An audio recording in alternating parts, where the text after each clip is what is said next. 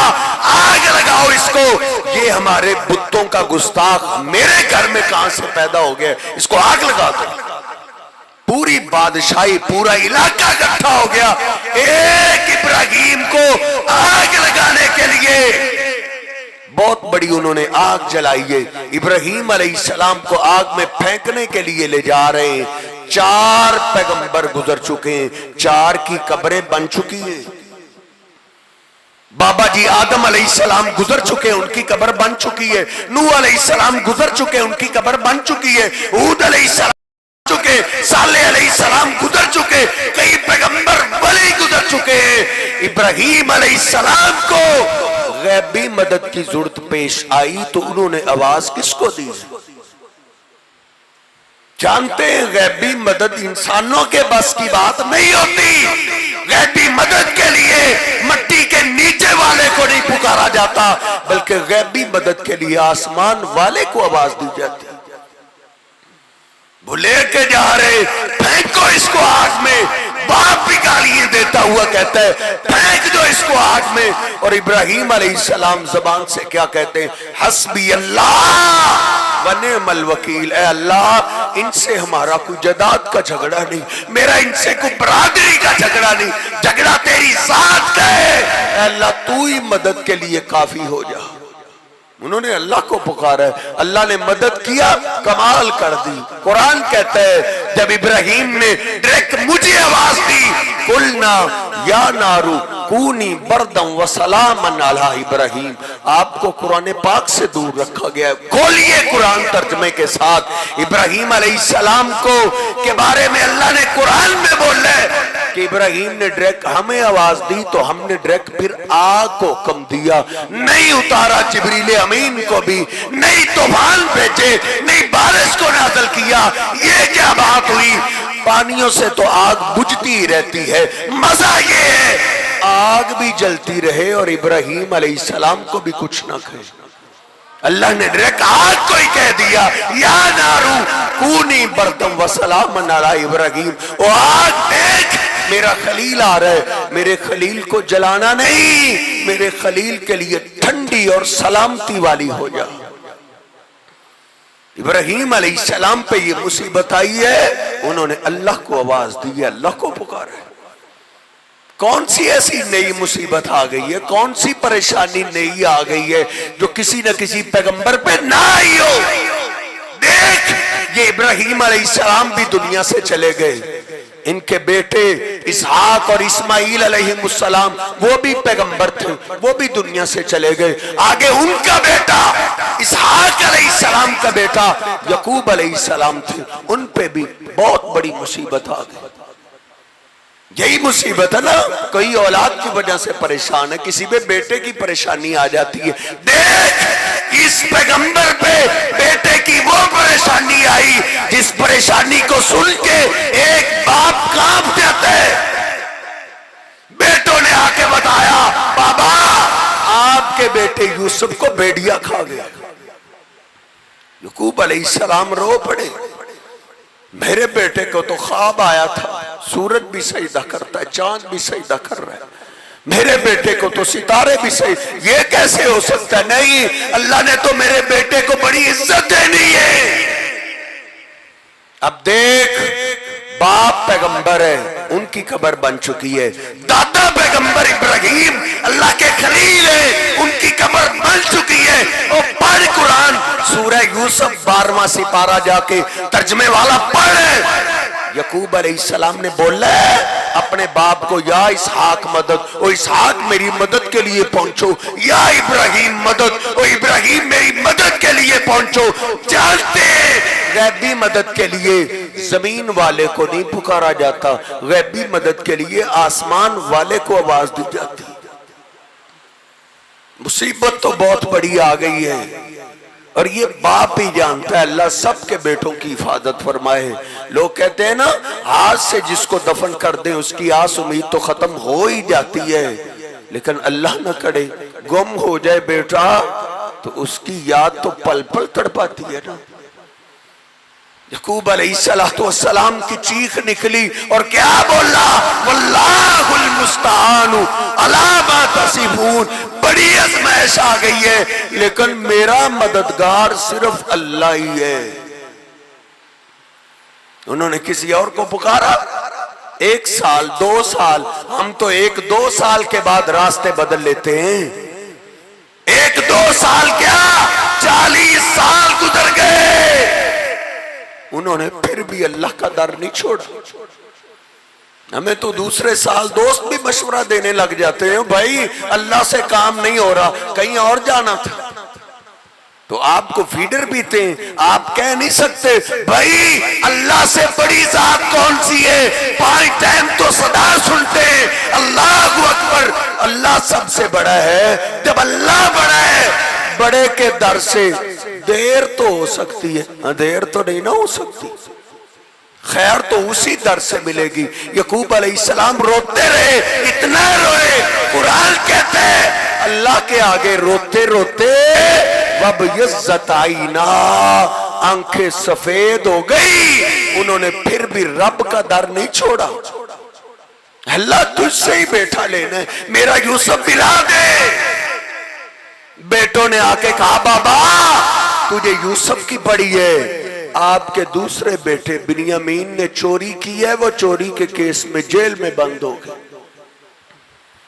یعقوب علیہ السلام پھر بول پڑے، اللہ میں تو اپنے یوسف کو نہ بھلا سکا، تو نے مجھ سے میرا دوسرا بیٹا بھی لے لیے۔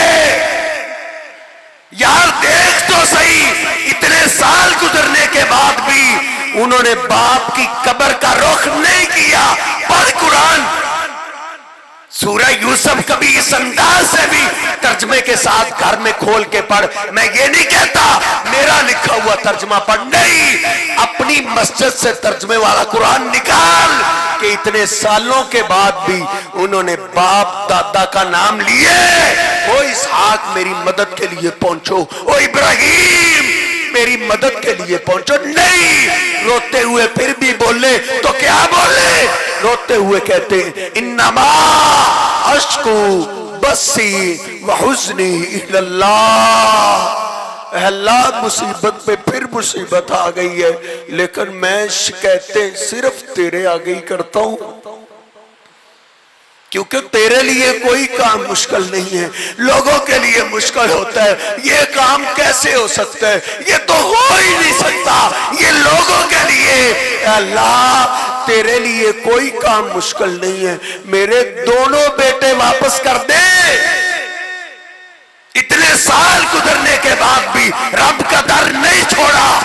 دیکھ پھر آزمائش پہ پاس ہوئے، اللہ پاک کے در سے واقعی دیر ہوئی ہے، اندھیر نہیں ہوئی۔ اللہ پاک نے دونوں بیٹے بھی واپس کر دیے اور مصر کی بادشاہی بھی عطا کر دی تھی۔ اسے زندہ کو پکارو، قرآن پاک میں اللہ نے اسی لیے تو مجھے، یہ یہودیوں کے لیے تو نہیں اترا، یہ سکھوں اور ہندوؤں کے لیے تو نہیں اترا، یہ میرے اور آپ کے لیے اترا ہے۔ جیسے پیغمبر رب کو پکارتے تھے غیبی مدد کے لیے، تم بھی اپنے رب کو آواز دو۔ اللہ قرآن میں جگہ جگہ مجھے اور آپ کو سمجھاتا ہے۔ پڑھ جا کے 10واں سپارہ ہے، اللہ فرماتا ہے والذین تدعون من دونہ لا یستطیعون نصرکم ولا انفسہم ینصرون، سورۃ الاعراف آیت نمبر 197 197۔ اللہ کہتا ہے اللہ کے سوا غیبی مدد کے لیے تم جن کو آواز دو گے لا یستطیعون نصرکم، وہ تمہاری مدد نہیں کر سکتے۔ آگے اللہ نے کتنی واضح بات کی ہے، ترجمے والا قرآن ہم نہ پڑھے تو ہمارا قصور ہے، سمجھانے میں رب نے کوئی کسر نہیں چھوڑی۔ اللہ کہتا ہے وَلَا أَنفُسَكُمْ يَنْصُرُونَ، او نادان انسان، وہ تیری مدد کہاں سے کریں گے؟ اب تو وہ اپنی مدد بھی نہیں کر سکتے۔ انسان جتنا بھی پہلوان کیوں نہ ہو، جب روح نکل جائے وہ پھر کپڑے اتار نہیں سکتا، پھر غسل نہیں کر سکتا۔ اللہ کہتا ہے وَلَا أَنفُسَهُمْ يَنْصُرُونَ، اور اس کی قبر پہ سیلاب آ جائے وہ اپنی قبر کو سیلاب سے نہیں بچا سکتا۔ اللہ نے تجھے پاکستان میں دکھا بھی دیے، لوگوں نے جھیل کے وہ بند توڑ دیے، ایک دربار کو بچانے کے لیے میرے رب کا عذاب آیا، دربار پھر بھی نہ بچا۔ اللہ کہتا ہے وَلَا أَنفُسَهُمْ يَنْصُرُونَ، یہ قرآن کی بات ہے۔ اللہ کہتا ہے غیبی مدد کے لیے تم نام لے لے کے جن کو مدد کے لیے آوازیں دیتے ہو وہ تمہاری مدد کیسے کریں گے؟ وہ تو اپنی مدد بھی نہیں کر سکتے۔ اللہ کا عذاب نہ آئے تو اور کیا ہے؟ پیغمبروں میں سے آپ ایک ایک کی زندگی پڑھتے جائیں، اولیاء میں سے ایک ایک کی زندگی پڑھتے جائیں، کوئی بھی اللہ کے ساتھ شرک کرنے والا نہیں تھا۔ اور یاد رکھیے جب کلمہ پڑھنے والا شرک کرتا ہے تو پھر اللہ اس کو دنیا میں سزا ضرور دیتا ہے۔ ایک کلمہ پڑھنے والا، بنی اسرائیل وہ بھی تھے نا، وہ کہتے تھے اللہ ہم فرعون کی غلامی میں کیا کر سکتے ہیں؟ فرعون کی غلامی میں اے اللہ آزادی دے، پھر دیکھنا ہم تیری عبادت کیسے کرتے ہیں۔ اللہ پاک نے دشمن کو غرق کر دیا آنکھوں کے سامنے، اللہ نے نجات عطا کر دی۔ لِنَنْظُرَ كَيْفَ تَعْمَلُونَ، اللہ نے کہا اب ہم دیکھتے ہیں آزادی ملنے کے بعد تم کیا کرتے ہو۔ ان کو آزادی مل گئی، آزادی ملنے کے بعد اللہ پاک نے موسیٰ علیہ السلام کو اپنی ملاقات کے لیے طور پہاڑ پہ 40 دن کے لیے بلا لیا۔ پیچھے سے بنی اسرائیل نے اللہ کے مقابلے میں بچڑے کی پوجا شروع کر دی، بچڑے کو پوجنے لگے، سجدے نظر و نیاز رکوع جھکاؤ ساری باتیں اس کی کرنے لگے، اور کیا کہتے تھے ما نعبدہم الا لیقربونا الی اللہ زلفیٰ، ہم ان کی عبادت تو نہیں کرتے، ہم تو ان تک عبادت پہنچاتے ہیں کہ یہ عبادت ہماری اللہ تک پہنچا دو۔ بچڑے کی اس انداز سے انہوں نے پوجا شروع کی۔ اللہ پاک نے موسیٰ علیہ السلام کو واپس بھیجا کہ جاؤ دیکھو اپنی قوم کی حالت۔ گئے دیکھا بچڑے کے پوجا کرنے والے، بچڑے کو سجدہ کرنے والے، بچڑے کو رکوع کرنے والے بن گئے۔ موسیٰ علیہ السلام غصے میں آ گئے، ڈانٹنے لگے، لوگوں کو متنبہ کیا، کہتے ہیں موسیٰ اب غلطی ہو گئی ہے، رب سے معافی لے کر دو۔ اللہ پاک نے فرمایا او میرے موسیٰ، سورہ بقرہ پہلا سپارہ، او میرے موسیٰ اب معافی ایسے نہیں ملے گی، آزادی کے بعد شرک کرنے والوں کی سزا یہ فَقْتُلُوا أَنفُسَكُمْ، اب تمہیں مارنے کے لیے فرعونی نہیں آئیں گے، تمہیں مارنے کے لیے مجوسی نہیں آئیں گے، تمہیں مارنے کے لیے آگ کے پجاری نہیں آئیں گے، تمہیں مارنے کے لیے چاند سورج کے پجاری نہیں آئیں گے۔ فَقْتُلُوا أَنفُسَكُمْ، اب تمہاری سزا یہ ہے اب تم خود ایک دوسرے کو قتل کرتے رہو گے، اب آپس میں تم لڑو گے، مارنے والا بھی کلمہ پڑھے گا، مار کھانے والا بھی کلمہ پڑھتا ہوگا۔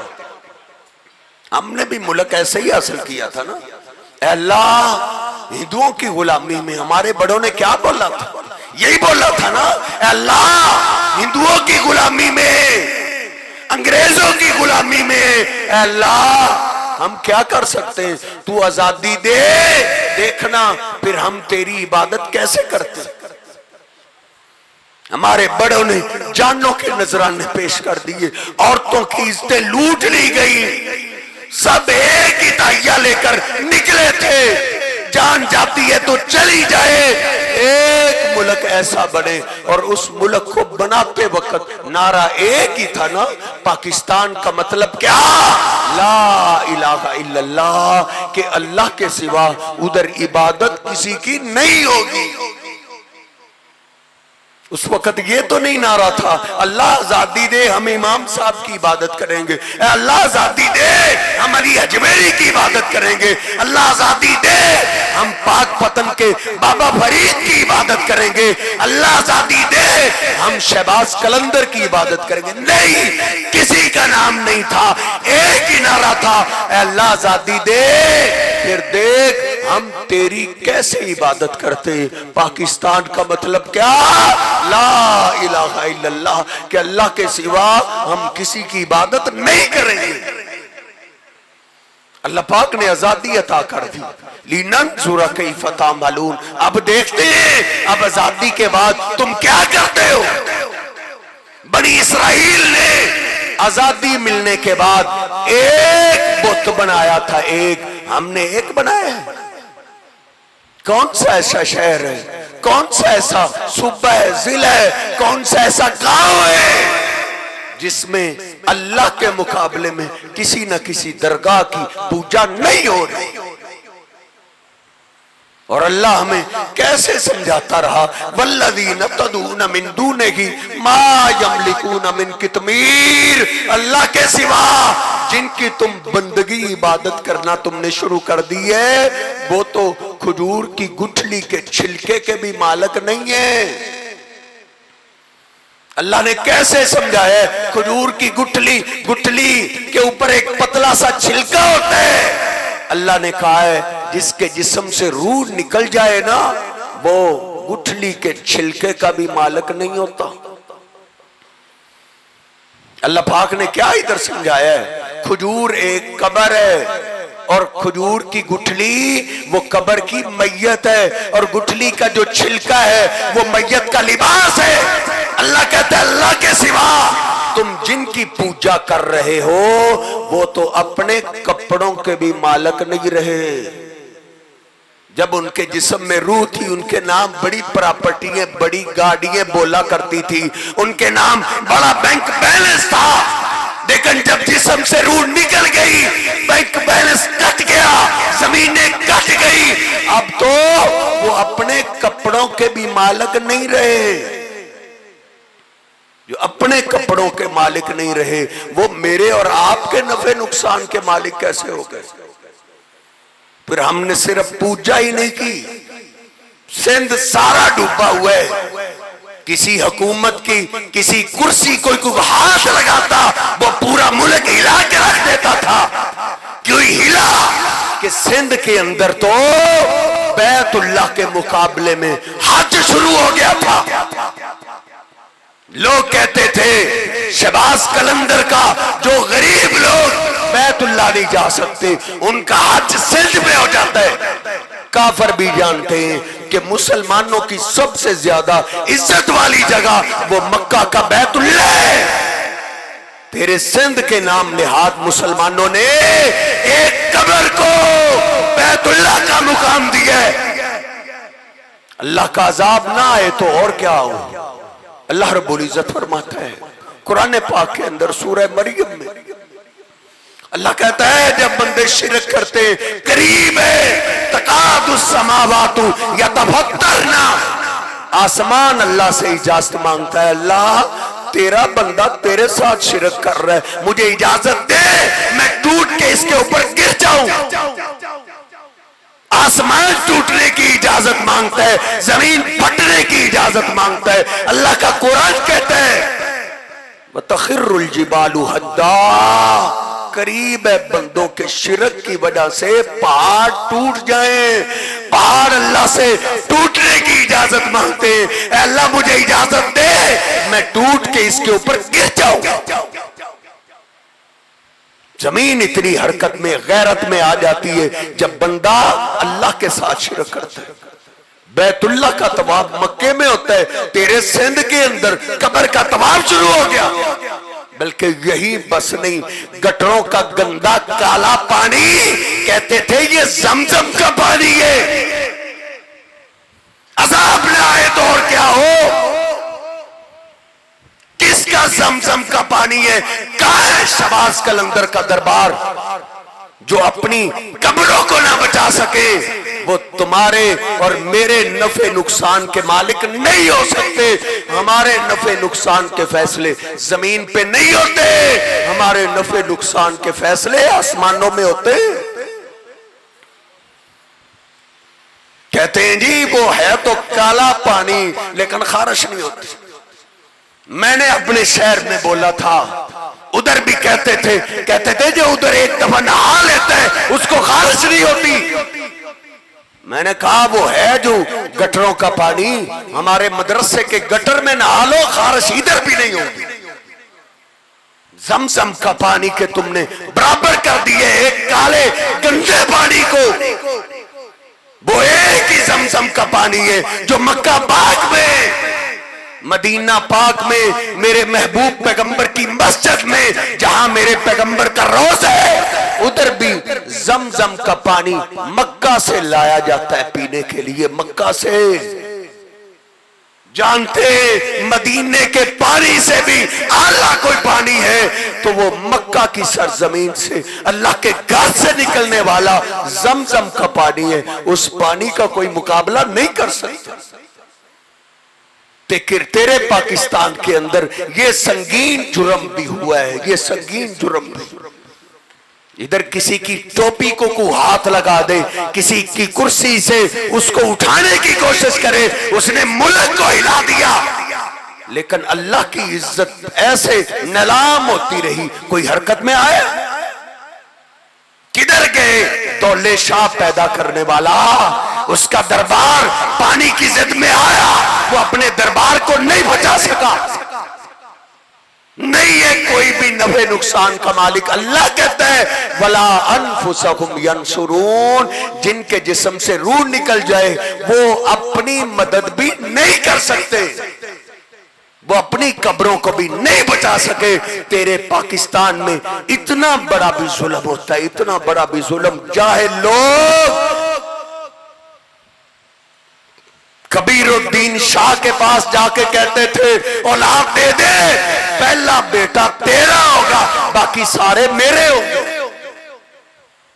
پہلا بیٹا پیدا، وہ اس دربار پہ چھوڑ کے آتے اور ادھر کے گدی نشین ظالم وہ چھوٹے سے معصوم بچے کے سر پہ لوہے کی ٹوپی پہنا دیتے تھے، لوہے کی۔ وہ یتیم خانے بنانے والوں، تمہارے ملک میں یہ بھی ظلم ہوتا رہا ہے۔ لوہے کی ٹوپی پہنا دی جاتی، بچہ بلکتا رہتا کئی سال روتا رہتا، بچے سے ٹوپی اتاری نہ جاتی، اور وہ ظالم ٹوپی اتارتے نہیں تھے۔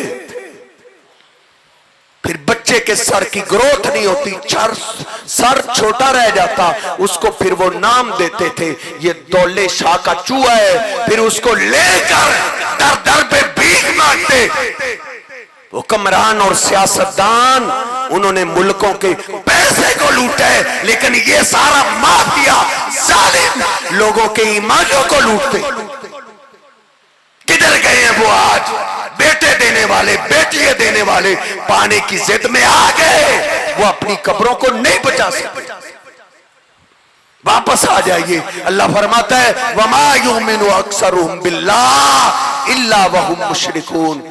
شیطان کبھی کبھی ایسے بھی لوگوں کو وہ دھوکہ دیتا ہے، لوگ سمجھتے ہیں میں ایمان لے آیا ہوں۔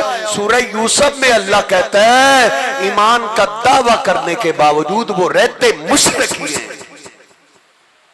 وہ جو اللہ کا مقام تھا نا، وہ بزرگوں کو، اللہ کے بندوں کو، اللہ کی مخلوقات کو دے دیتے ہیں، رہتے مشرک ہی ہیں۔